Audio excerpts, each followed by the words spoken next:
All right, let's begin. So, yesterday we did systems of equations, which means it's two or more equations with two or more variables. And we learned two different ways yesterday of solving. One was by substitution, which we're going to talk about now. What was the other one? What was the other method? Graphing, right? Where do they intersect, if at all, right? And if they intersect, that point is their solution. So for substitution, our goal, and the reason why we even have these methods is because when there's two variables in the equation, you can't just immediately solve for either one, because you might move one variable over and then move the other one over, and you're just not going to get very far if you can't get rid of one of the variables. Because we can solve an equation with just one variable, we can't when it's got two. So what we do instead is we use these two bits of information to do substitution, which means we solve for one of the variables and plug it into the other one. There's a trick here. One of the variables is easiest to solve for. Which one in which equation? The second equation for the y. So there's two different ways you can begin. We're going to do teal. Can you see that? Maybe we need darker teal. It's not just, oh, all right. So tell me one way. So I need to get this y all by itself. Tell me something I could do to begin that. Subtract 5x, is that what you were saying, Mondo?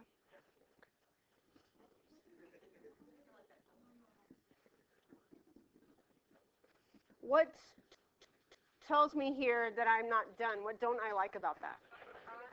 The y is negative, okay? How can I fix that? Divide by -1 everywhere.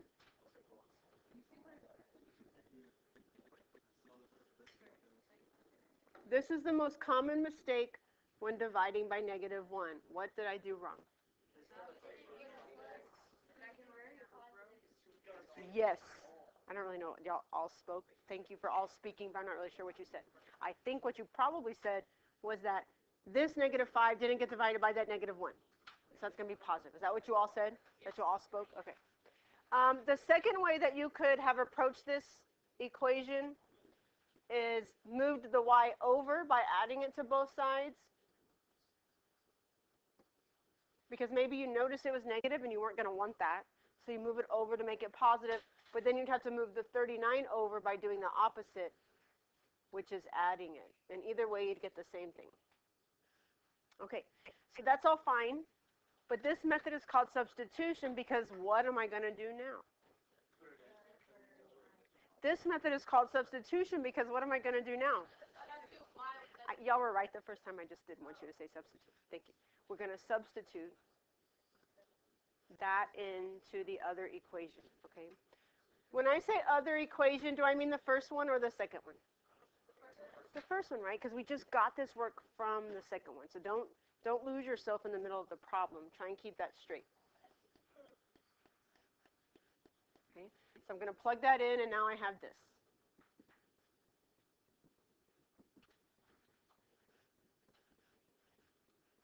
So now how many variables do you see in that equation?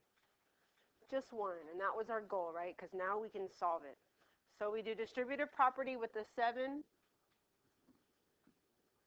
By the way, if you're trying to wean yourself off the calculators, which you should, if you're going to take math in college next year, when you're doing something like this, 7 times 39, it's a little bit, you can do that one of two ways. You can do 7 times 40, which is 280, and then you just subtract off 1 7. Or you can use distributive property. This is 30 plus 9. 7 times 30 is 210. 7 times 9 is 63. Adding those together is 273. That's mental math that you could do so you're not so anxious about not having a calculator. Combine like terms.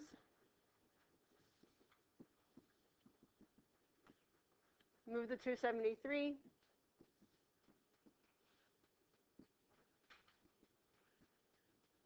Divide by 37. What'd you get? What kind of 8? Okay, -8. So that's a bunch of great math, but why am I not done? Yeah. We need to plug it in back to one of the original equations to get y. That's right. because we're looking for x and for y. It does not matter which of the original equations you use. Which one you want? First one or the second one? Okay. Second one? Okay.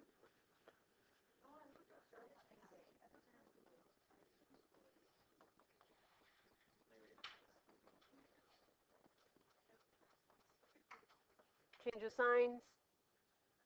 Subtract the 40. Negative 1. How could I check this if I wanted to? Plug it into which one? And the second one, right? It has to satisfy both. So what happens is a lot of times people will find an answer, and I'll say, nope, that's wrong. And they say, but I checked it out. And my immediate next question is, how many did you check? Because normally they would have just checked it in one equation. Okay, it has to satisfy both. All right, any questions about this problem? Okay.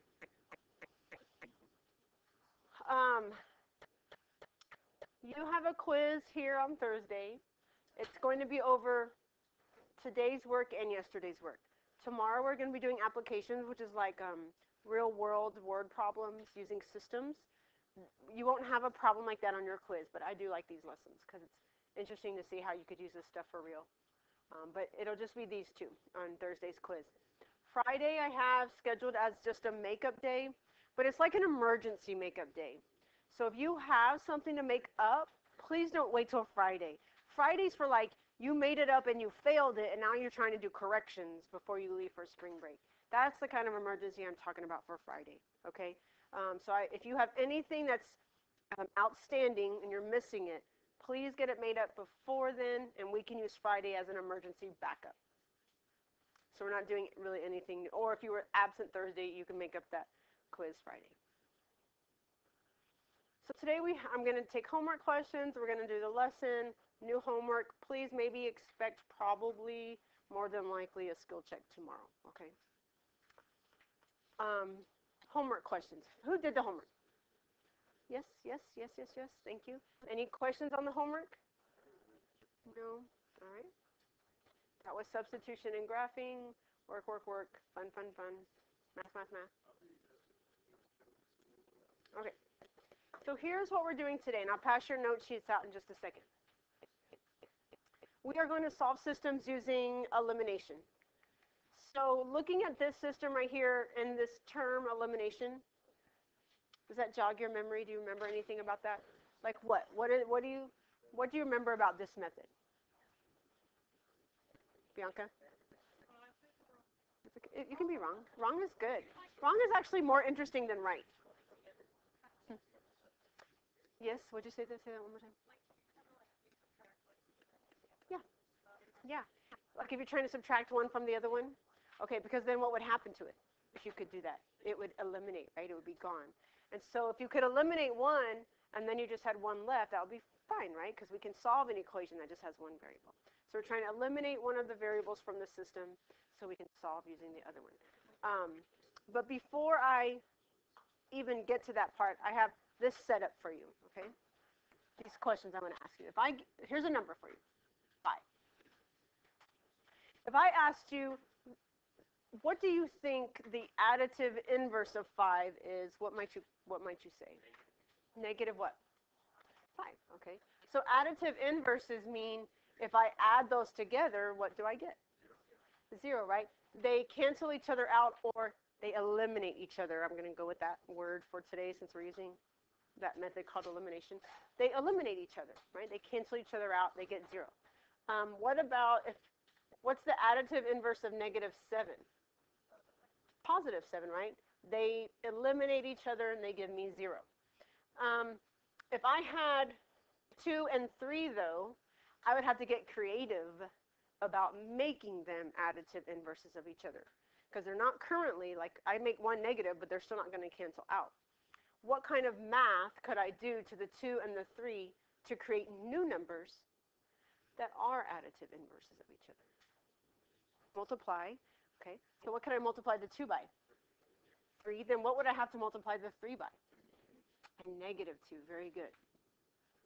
Multiplying by 2 would make the numbers the same, but one of them at least has to be negative in order for those to be additive inverses, okay?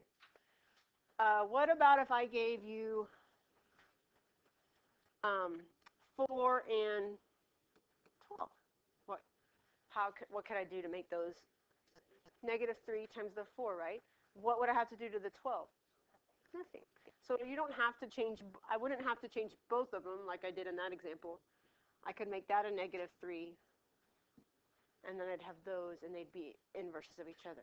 And that is the exact math we're going to do to eliminate a variable from our system. So going to your notes, oh, let me pass this out to you. Okay, so you have your notes. Erin, please read out loud for the class step 1.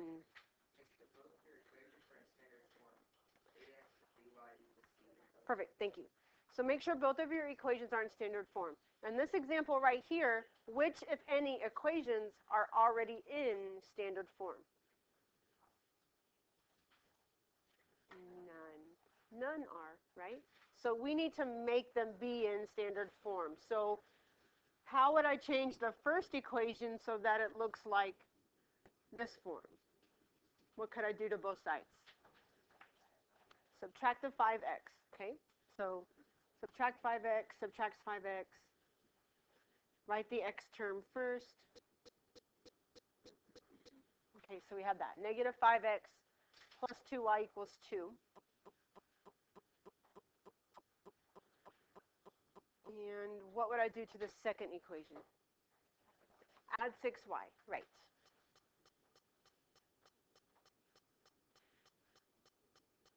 Any idea why this step is helpful?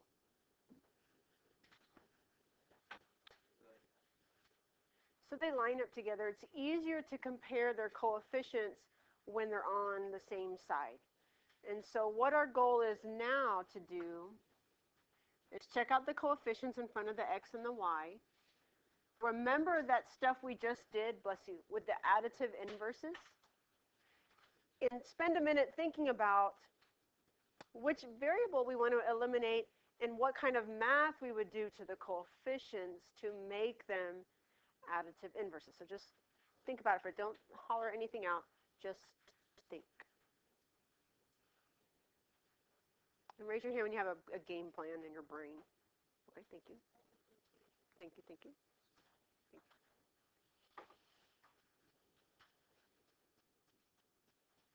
How many of you looked at that problem and thought, I'm going to eliminate x? How many want to eliminate y? You thought about y. Oh, everybody y. Okay. So looking at y, they're not additive inverses right now because 2 and 6 do not cancel each other out. What kind of math can I do to cancel, to multiply the first one by negative 3? We could have done x, but it would have required another step. This one, we only have to change the 2 so that it cancels out the 6. So we're going to take that first equation, we're going to multiply by negative 3. And I'm going to show you some notation you'll see in my homework key or my handwritten notes if you're ever looking at the back folder. This is a notation we're going to continue when we start talking about matrices in the next unit. I'm going to use R1 for row 1, R2 for row 2, and I'm just going to write here on the side that I'm going to do this. Negative 3 times all of row 1 plus row 2. Okay, now that's the math I'm about to do. You don't have to write that down, but it's easy for me to write it up here so you remember what we did. And so here's how that looks. Distribute that negative 3 through everywhere.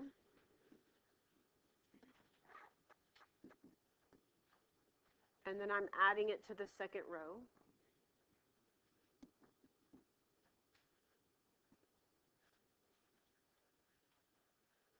So what happens to the y's right now? They cancel or eliminate, right? So that's why this is called the elimination method. So those are gone. And the reason why we can add the equations is because they're in balance. If you're adding, these two things are already equal, so if we add the left and right sides, it's still equal. So 15x minus 4 is 11x.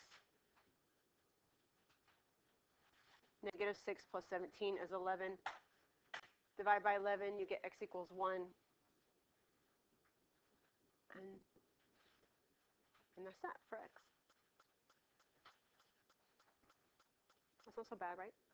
In fact, this is usually my favorite method. Now that I have x equals 1, I have to find y. That process is exactly the same as your warm-up.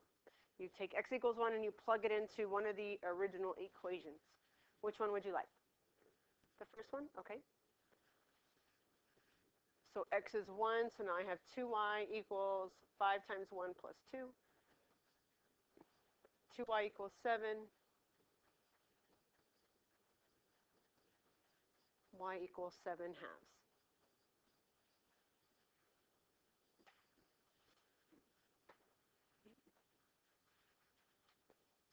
So that is the elimination method.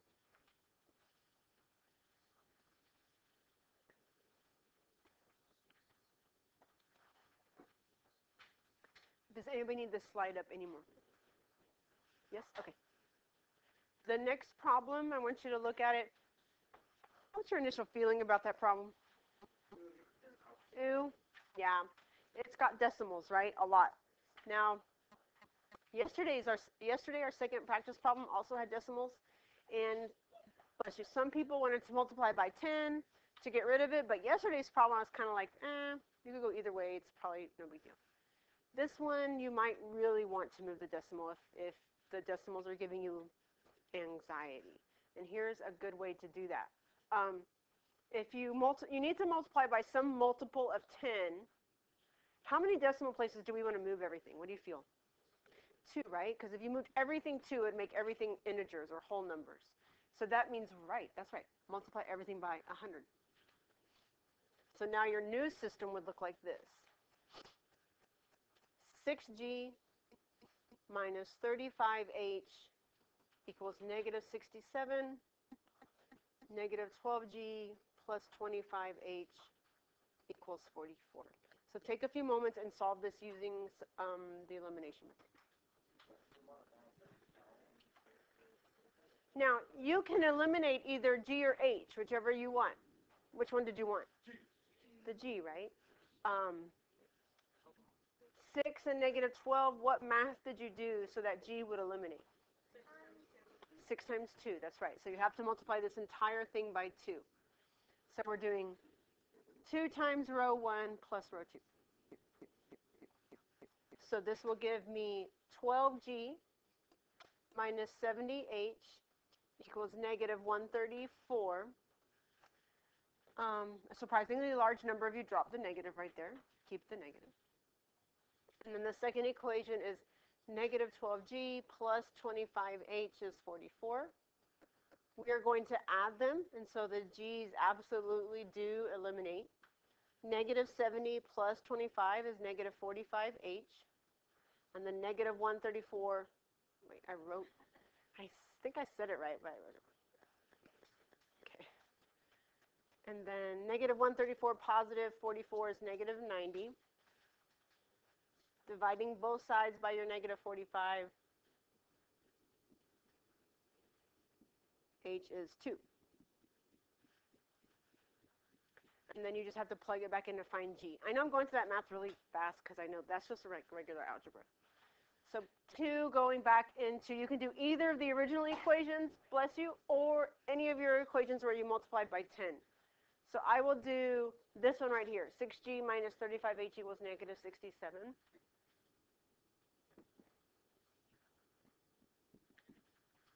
Math, math, math. Add 70. Divide by 3. G equals 1/2. Which one do I write first in my order of pair, do you think? Because they're not x and y. G, h, right? Alphabetical order.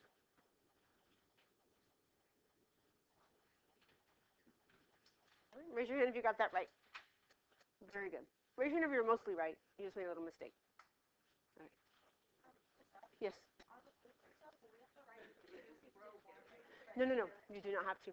I'm only sort of doing it because, like, in case you just, so you can go, oh yeah, she did 2 times the first row plus the row 2. Plus, we'll be using that notation later, so it doesn't hurt for you to see it now. But the short answer is no.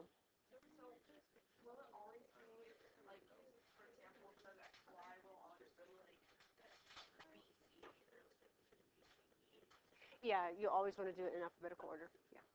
Listen. Okay, does anybody need this slide up anymore? All right. On this next example, mine's messed up. My slide is messed up here, but your notes are good. It says solve using any method. You've now learned 3 methods. You can pick whichever one you like.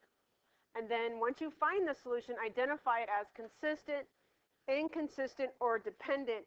On yesterday's notes, the very last thing we did was I gave you different vocabulary for consistent, inconsistent, independent. And it was these.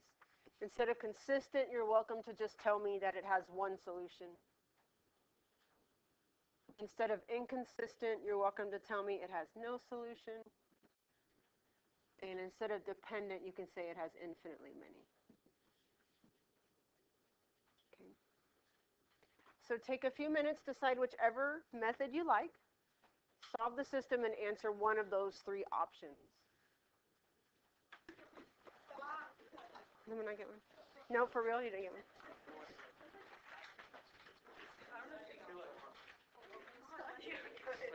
Did you get one? Yes. What did you?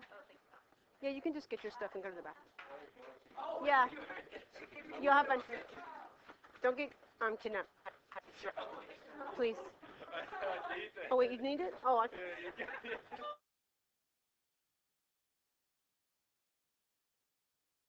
unless you're going out of the country and having a fun time, and the rest of us aren't.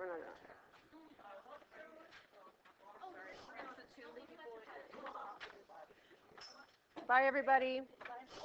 Bye, Emily. Bye. Have a good day. Bye. Bye. That sounds good. Have some good tacos. Bye. Bye.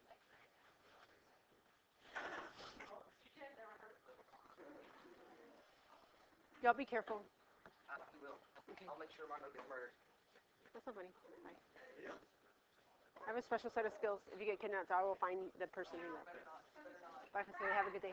Bye. Bye. See y'all tomorrow. Have a good day. Thank you. Unusual amount of trash today. The trash cans are full. Like, I don't really know what's going on.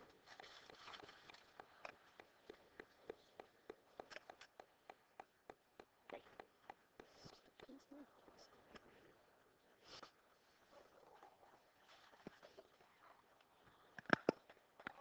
Bye. See you tomorrow.